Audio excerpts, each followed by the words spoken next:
রাহুলের বিদেশ যাওয়া আটকে দিয়ে রাহুলকে নিয়ে টুর্নামেন্টের জায়গায় গিয়ে সিসিটিভি ফুটেজ দেখিয়ে সকলের সামনে প্রমাণ করলো রাহি ওই ভিকির চক্রান্ত।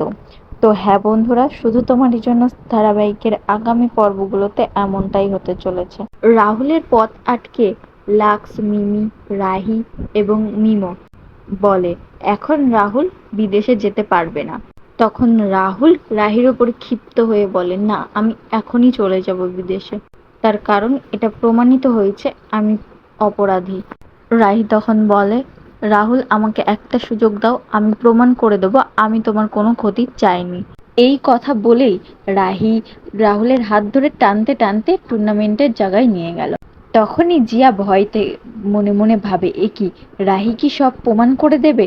এরপরে আমরা দেখতে পাই রাহুলকে নিয়ে সেই হেড অফিসে চলে গেল এবং সেখানকার গার্ডের সাথে কথা বলে সিসিটিভি ফুটেজ চেক করতে থাকে এবং সব সিসিটিভি ফুটেজ নষ্ট করলেও একটা সিসিটিভি ফুটেজ সে নষ্ট করতে পারেনি। সে বাথরুমে গিয়ে ওয়েটারের ড্রেস পরে আবার বেরিয়ে আসে। এরপর রাহি বলে, দেখো রাহুল, দেখো, এটাকে ভালো করে দেখো, এ ভিক্টর। এরপর রাহুলও চমকিয়ে যায়, এ কি, জামাইবাবু আমার ক্ষতি করতে চেয়েছে। এরপর সবটা পরিষ্কার হয়ে যায় রাহুল এবং রাহির কাছে। তো হ্যাঁ বন্ধুরা, তোমরাও এমনটাই চাও তো অবশ্যই কমেন্টে তা জানিও।